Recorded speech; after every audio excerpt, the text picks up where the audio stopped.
The sound of the gavel quickly started the fourth meeting. The Kill Wesley Club Part 2. The sound of the gavel quickly started the fourth meeting.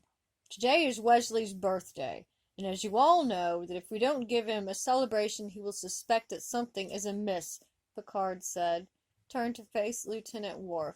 Mr. Worf, take care of the punch. No spiking. Mr. Riker, please get some chips and dip together. Counselor Troy, get everyone psychologically prepared. We don't want anyone cracking under the strain. As for the rest of you, prepare the decorations, cake, and so on. Remember, no poison. The judgment day is soon.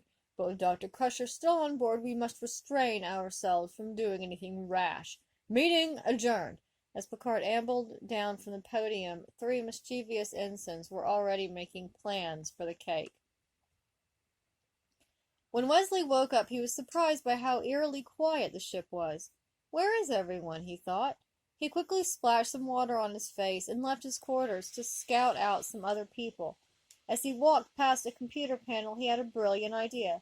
Computer, where is everyone else? The majority of the crew is gathered in 10 forward, replied the computer in a static voice. Thanks, said Wesley as he started down the hallway. When the doors of 10 forward opened, Wesley was greeted by complete darkness. Then the lights came on, and Wesley was assaulted by a brilliant array of colors, as well as a barrage of sound. Surprise! The entire crew was gathered there, with little party hats and noisemakers. Wesley was overjoyed. Wow! I even forgot it was my birthday, too, and you guys threw a party for me. I guess I can put off revolutionizing impulse power for a while and stay. The entire crew simultaneously clenched their fists. You just do that, Riker muttered. The mood slowly began to lighten again. Picard strolled up to Wesley and shook his hand. Happy birthday, son. Picard's voice broke for the first time in 50 years, and the last word barely managed to squeak out. He cleared his throat and stepped away as Beverly squeezed her son into a big hug. Wesley gasped for breath, but still managed to smile. The crew filed by, shaking hands with him somewhat reluctantly, but putting on a good show. Worf and Riker dominated the chip bowl. Then the party began to quiet down, and the crew drifted to the long tables that had been set up on the far side of the room. It was almost cake time. Soon everyone was seated, and the cake was wheeled out. The crew members cheered as they saw it, admiring the beautiful work, but when it got to Wesley, he took one look at it and screamed a girly scream. Enjoy your last birthday, Wesley squealed. Beverly looked confused, and Picard began to sputter. Well, it's another typo. It's supposed to say enjoy your latest birthday. He shot a glare at the ensigns who had been in charge of the cake, but they were rolling on the floor, laughing, and didn't notice. Wesley seemed to be reassured by the latest explanation and calmed down. Okay. Maybe this program I'm writing that will revolutionize computer typing will help, Wesley offered, his good mood returning. Had someone been under the table, they would have seen everyone's fists clenched for the second time beneath the tablecloth. You just do that, the whole congregation muttered. Where are the presents? Wesley whined. It's not a good birthday without presents. Don't worry, said his mom. They're coming. A huge tray of presents was rolled out and parked beside Wes's chair. He squeaked in delight. Wesley picked up the biggest present, which happened to be from his mother. She clapped her hands as he opened it and pulled out an oversized baby blue Angora sweater. Oh, just what I've always wanted. I thought of replicating one myself. The next package contained another sweater, this one from Worf. It was black, with the symbol of the Klingon Empire knitted into it. Then a plain brown crewneck from Picard and a green and white striped one from Riker. A purple and pink spotted one from Troy. Wesley loved them all, but wondered if he'd get anything different. He didn't. When the last present had been opened, the last card read, Wesley embraced them all in a big bear hug and trundled off to his quarters. Beverly followed, and the gathered crew members breathed a sigh of relief. They got out of there as fast as they could. 2 days till doomsday.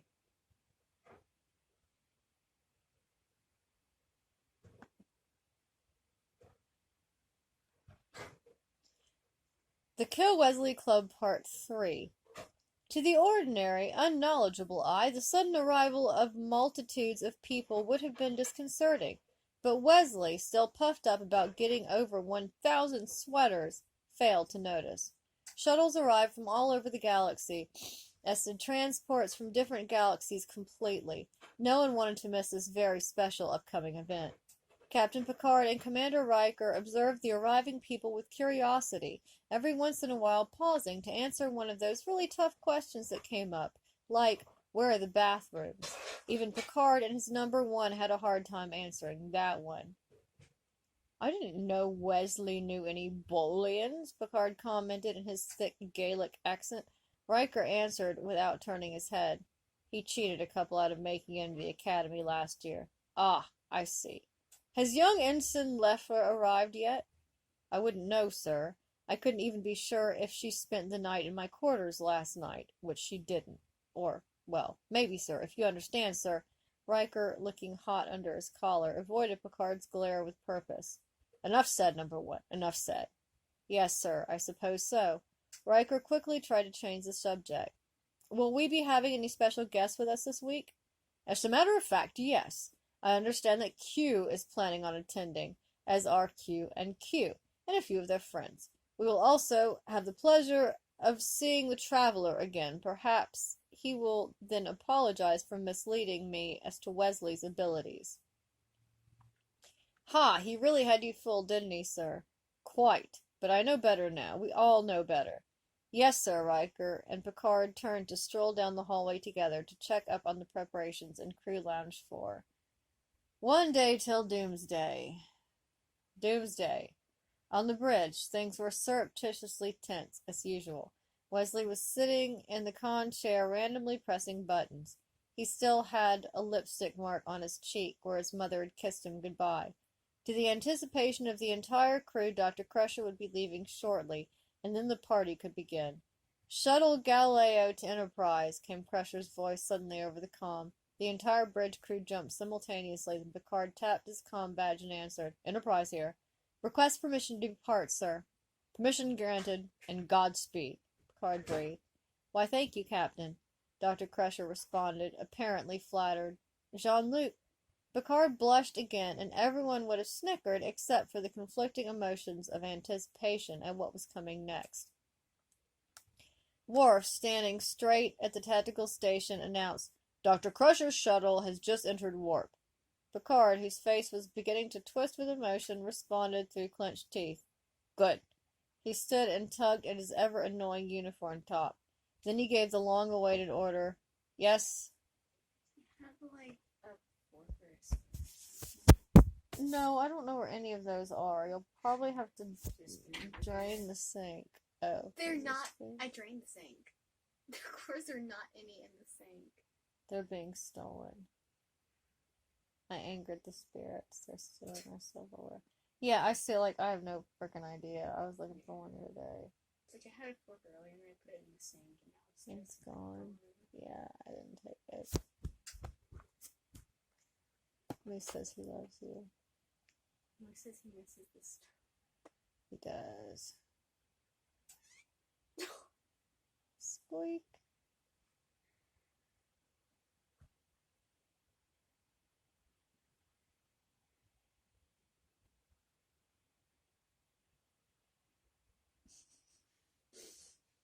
She doesn't look as much of a bitch. No, she's gotten nicer in her old age.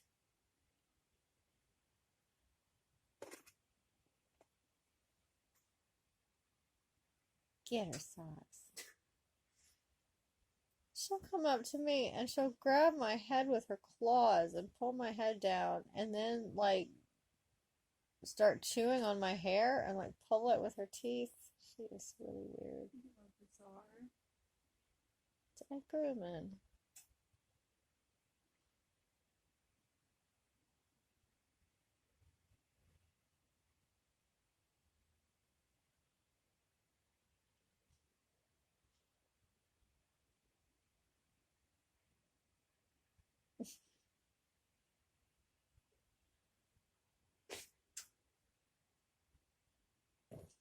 She's So weird.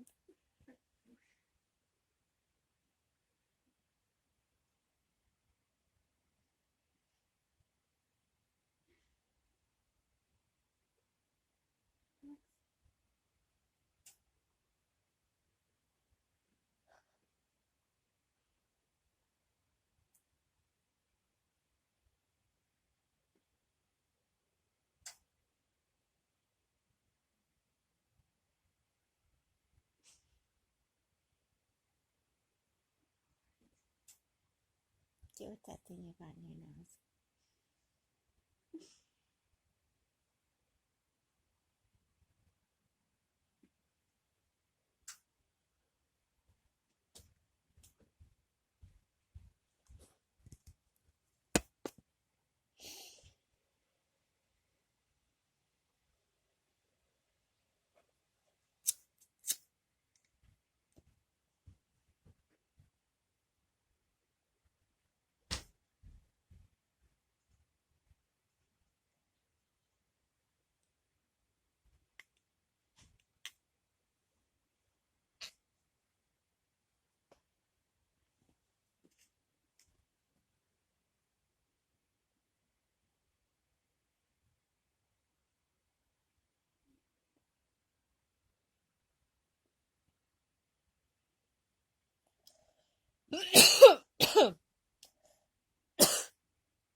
On cue, there's a magical mixture of stunt doubles and physical prowess. Worf launched over the bridge railing, did a triple tuck flip, and landed next to the con where Wesley was sitting, gasping. was sitting, gaping. Just as Wesley was about to make the intelligent comment, "Oh, cool," he noticed Riker standing next to Worf and Picard next to him, and recognized a glare in their eyes. A killer glare. "Hey, what's going on?" were Wesley's only words before Worf jabbed a pain stick into his ribs. Picard reflected the glare of the bridge lights off his head into Wesley's eyes, blinding him, and Riker grabbed him by the throat. Then everything went black, and then everything went black to the young ensign's eyes, and he knew no more until later. "Shh! He's waking up," were the first whispered words that struck Wesley's eardrums as he came to.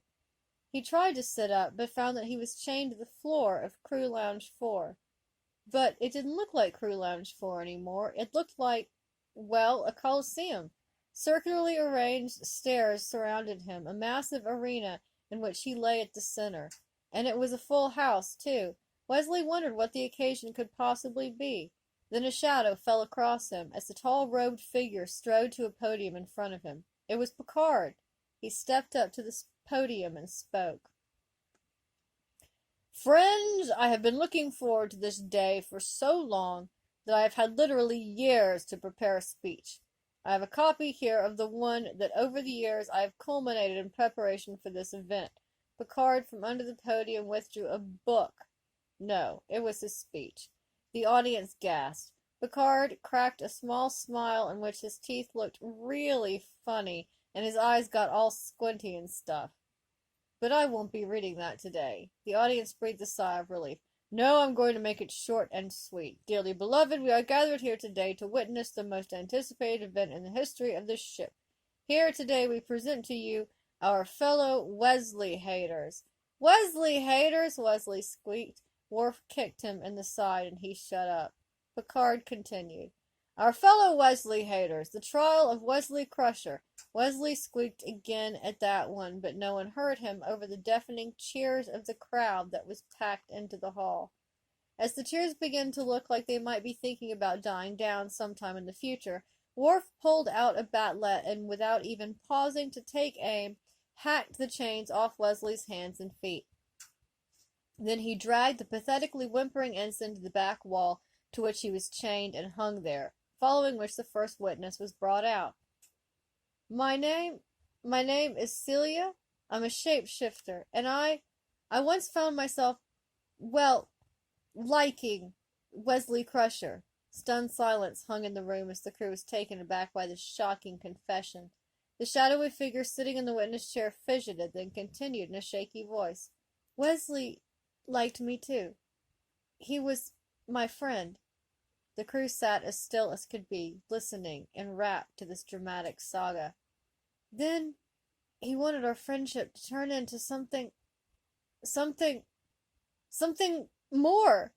Cries of outrage rang out in the room, and from somewhere in the darkness a comm badge flew down and bopped Wesley on the nose. He fainted. Celia continued. So I morphed into a big hairy monster and grossed him out. That taught him a lesson.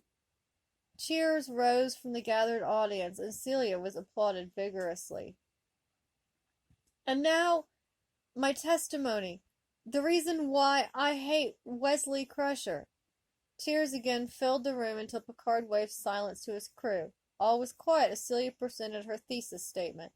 Wesley Crusher is a pimply freak who has no right whatsoever to even think that he has any sort of value to the likes of me and my kind, being the squirming little pug-nosed, greasy-haired, overachieving, conniving, brilliant in a bad way, wormy little insect that he is and always will be. No matter how old this twerp gets, he will never grow up. The cheers in Crew Lounge 4 could be heard on the Kazon homeworld.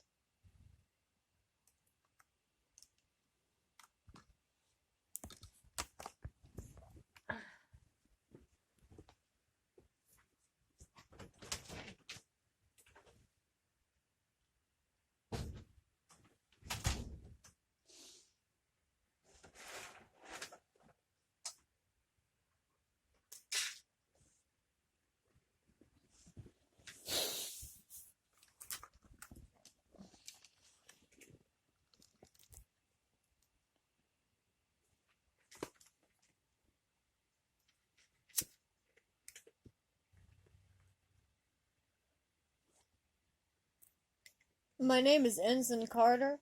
I was transferred to the Enterprise just under a year ago. At that time, Wesley was an acting ensign, and at 17, just leaving his mother's quarters for the first time. I arrived on the Enterprise with new dreams, fresh hopes, happy thoughts of making new friends. My roommate assignment, Wesley Crusher. He sounded nice enough. I looked up his record. Outstanding achievements. He had saved the ship over 12 times, was at the top of his class in all subjects save social skills. He seemed at first glance a perfect companion. Then I reached the personal section on his file. I read that his last roommate had thrown himself into the warp nacelle plasma chamber after living with Wesley 3 days. The incident, however, was attributed to a psychic reflection from the Enterprise's days at Utopia Planitia. Utopia Planitia, so I passed it by as coincidence. After meeting Wesley, however, my thoughts changed dramatically. I moved in. We made each other's acquaintance.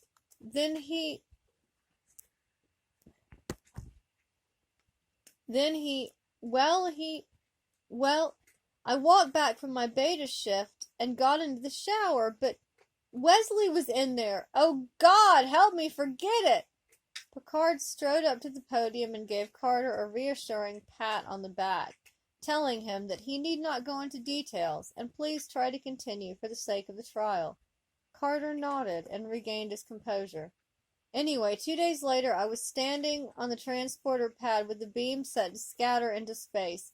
Luckily, a passing lieutenant stopped me in time, and here I am, 11 months of therapy later, and 3 more years to go. Carter took a breath and let it out. The crew around was mesmerized. And now, the reason I hate Wesley Crusher. I hate him because he's Wesley Crusher. Cheers drowned out any further statements from Ensign Carter. My name is Robin Leffler. I'm a lieutenant aboard the USS Excalibur. My previous assignments following Academy graduation were the USS Lollipop, the USS Fluffy Tufts, and the USS Bleeding Hamster. The Enterprise seemed like a definite step up, as it was, as I proudly served in engineering and made the ship run better, until the day Wesley Crusher walked into engineering and saw me and started flirting. Gasps echoed in the great hall of the crew lounge 4. Gasps echoed in the great hall of crew lounge 4. Leffler went on. And I flirted back. Shocked confusion. We were together. As a couple. An elderly civilian in the crowd suffered cardiac arrest. We even got close to doing the nasty. At this point, Riker lost his lunch all over the back of Captain Picard's head, and the captain was none too pleased. Yet he and only he understood the nature of his first officer's loss of control and forgave Riker. But by then Riker had made a dash out of Crew Lounge 4 and toward the bathrooms, wherever they were.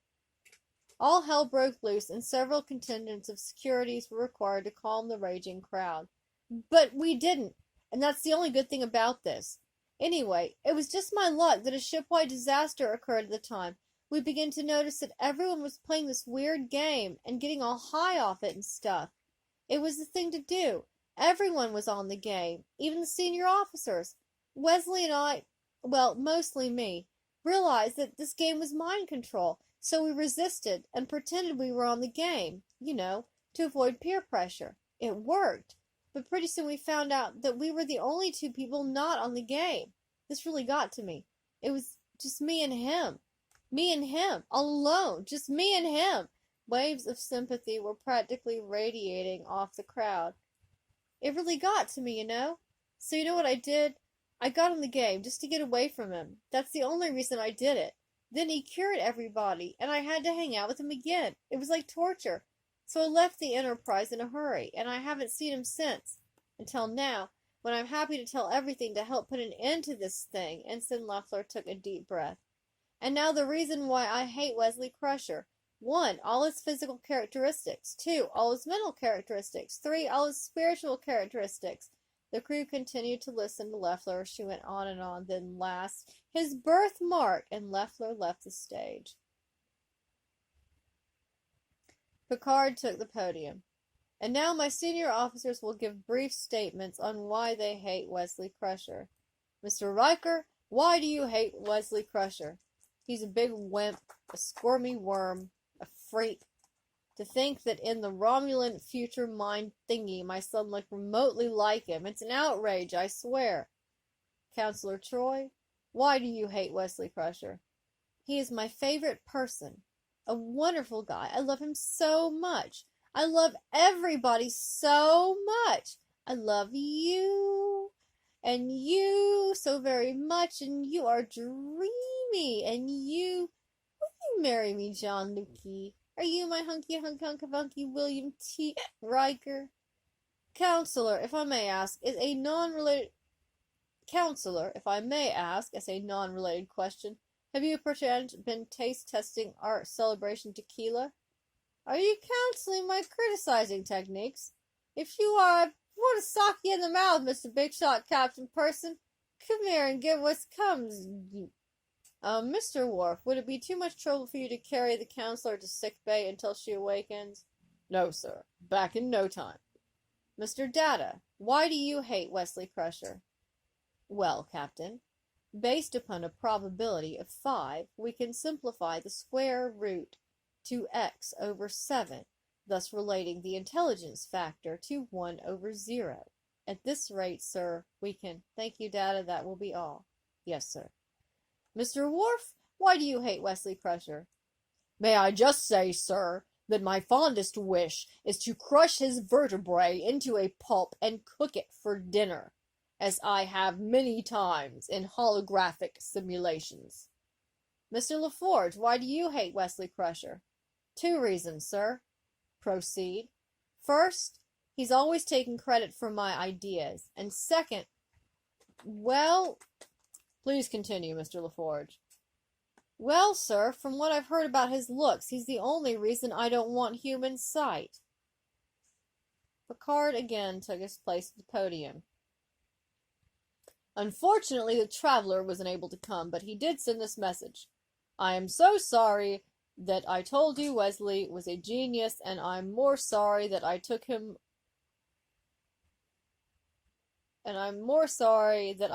with me. Life was hell. Regards, the traveler. Picard looked up at the audience and received the usual reaction, wild cheering. He then cleared his throat and tapped the podium impatiently until silence was again reached. He continued, We will now proceed to the next part of the testimony, in which we will. Picard was cut off by Worf's voice coming over the comm. Picard tapped his comm badge and responded curtly. Picard here. Captain, came the gruff voice of the Klingon security chief. Counselor Troi has escaped from sickbay. Picard sucked in his breath and looked concerned. Escaped? Worf? How? Unknown, sir. However, I must advise you to be prepared for possibly unusual. Worf's comm transmission was interrupted by a brief period of static, and then the slurred voice of Counselor Deanna Troi. Attention to everybody on the Enterprise. I have an announcement to make. I appoint myself I have two announcements. One, I appoint myself captain. Two, I release all those gerbils become captive in the ship. They're so cruel and keep them in cages with their noses twitching, little minds rotting away.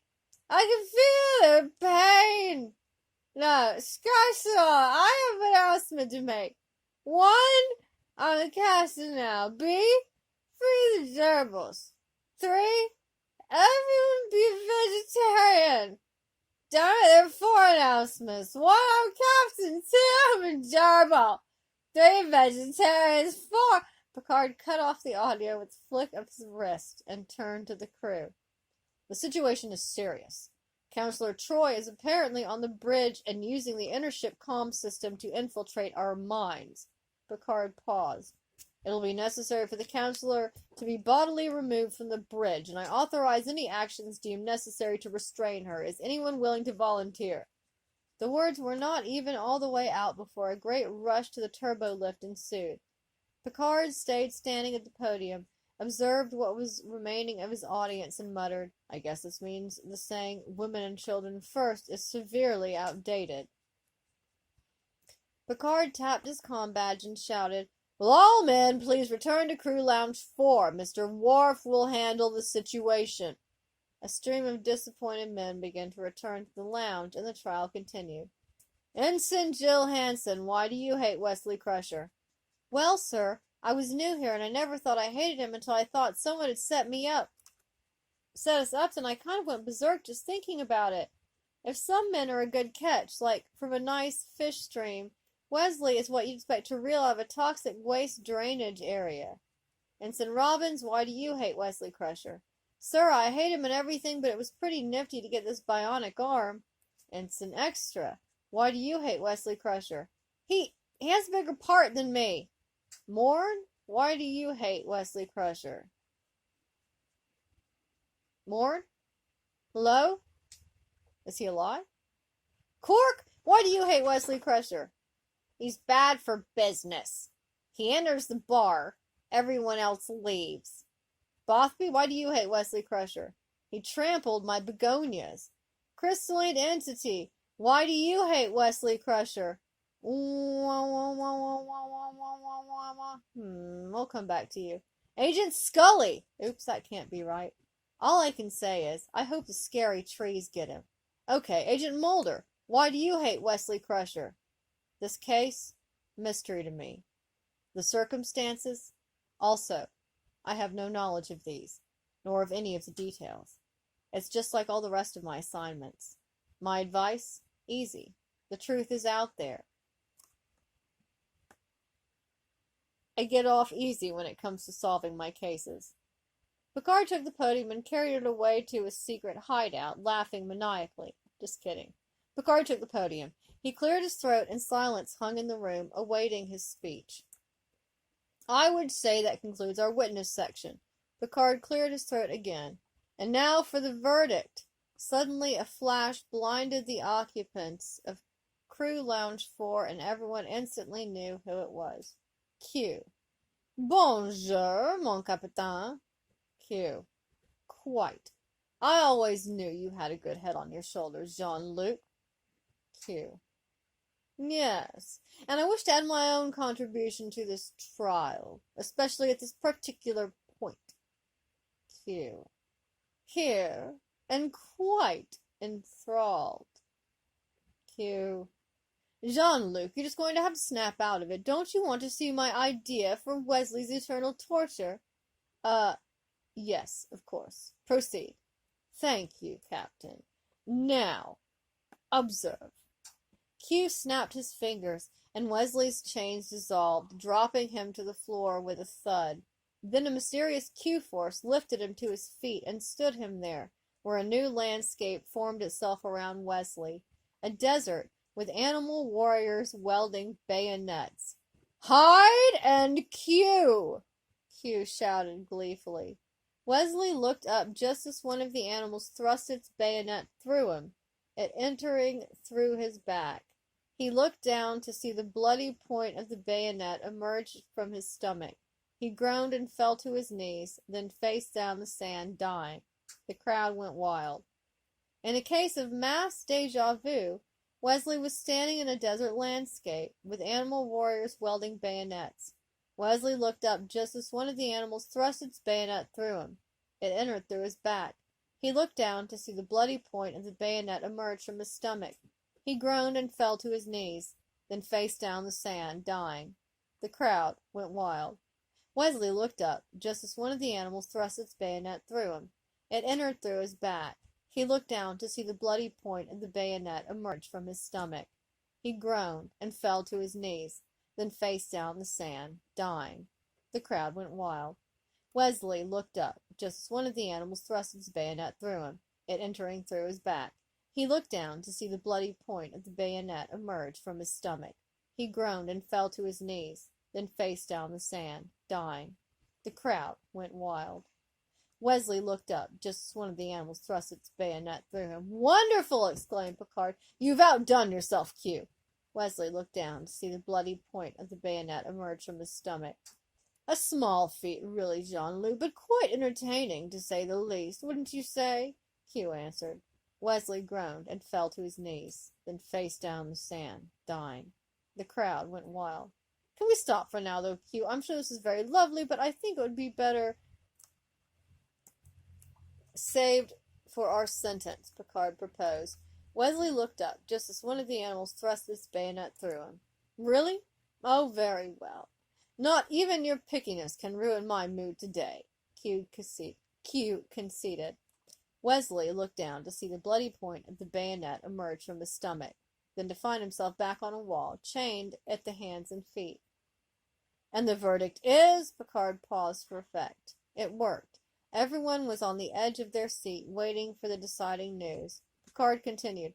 The verdict is... Picard paused again, further aggravating the crowd. Oh, get on with it, yelled out an impatient Q.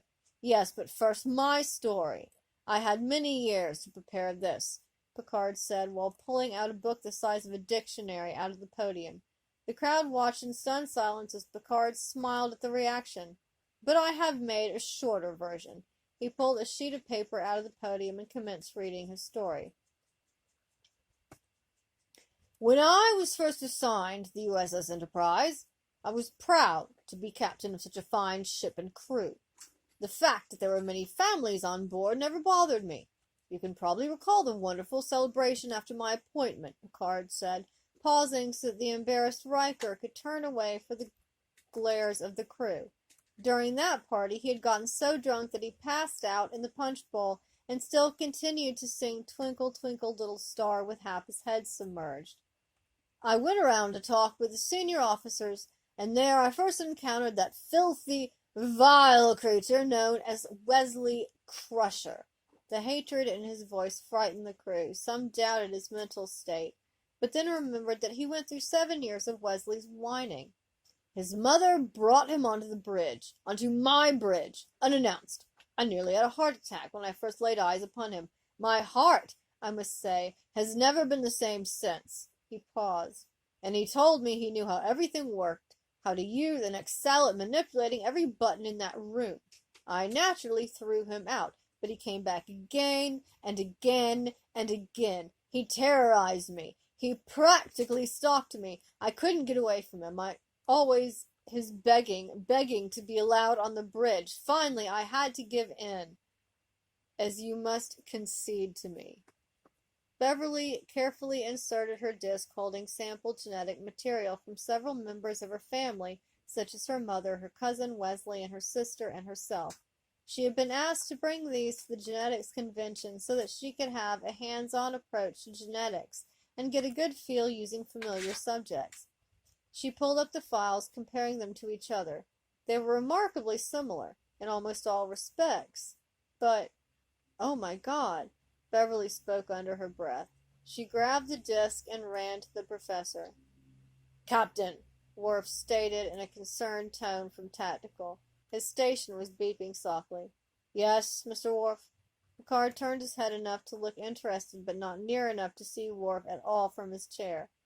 "Captain, I read Dr. Crusher's shuttle on long-range sensors." "I see."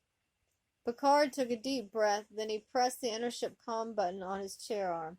"Attention crew of the USS Enterprise, Dr. Crusher's shuttle has just been detected on long-range sensors. We have much work to do before she arrives," and Picard looked to Worf, who made a signal. 20 minutes. Clean up. Everything must look as it did before she left, with no exceptions. You are the finest crew in the fleet, and I have the utmost trust in your ability. Make me proud. Picard out." Crewmen all over the ship began sweeping up confetti. Beverly walked along the corridors of the Enterprise, feeling something was different, but not knowing exactly what. Maybe it was that Wesley hadn't come running up to her to show off all his new inventions yet. Yeah, that was it.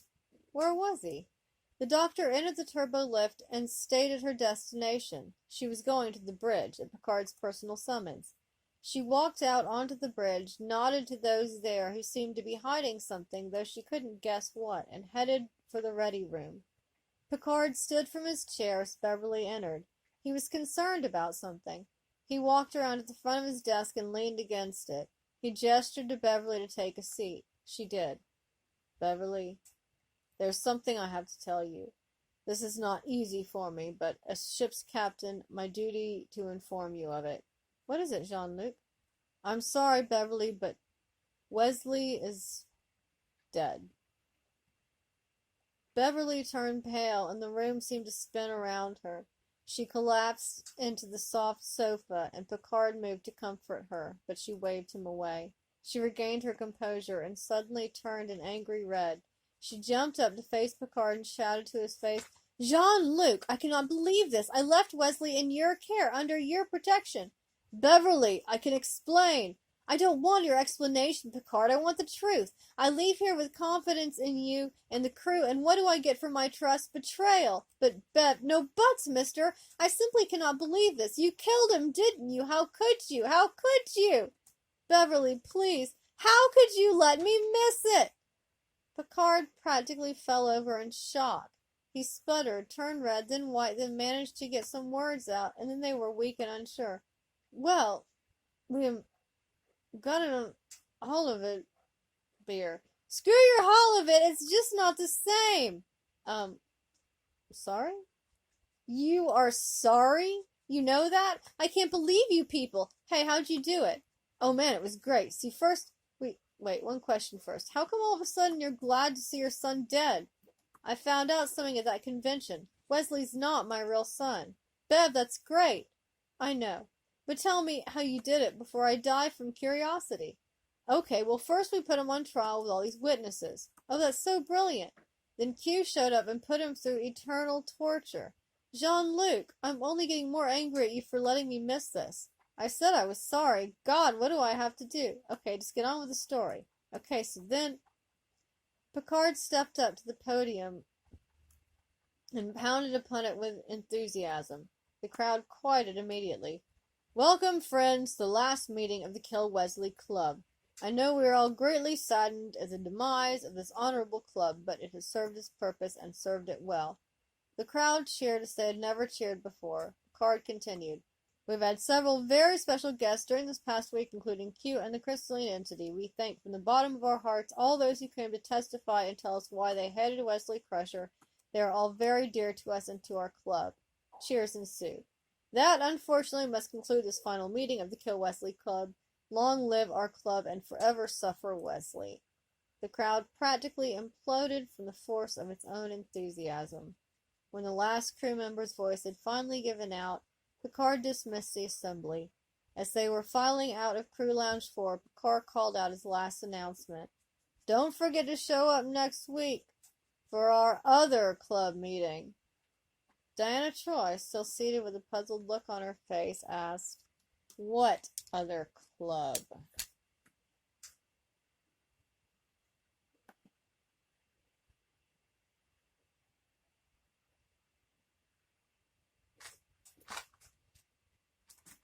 So that was the Kill Wesley fanfic.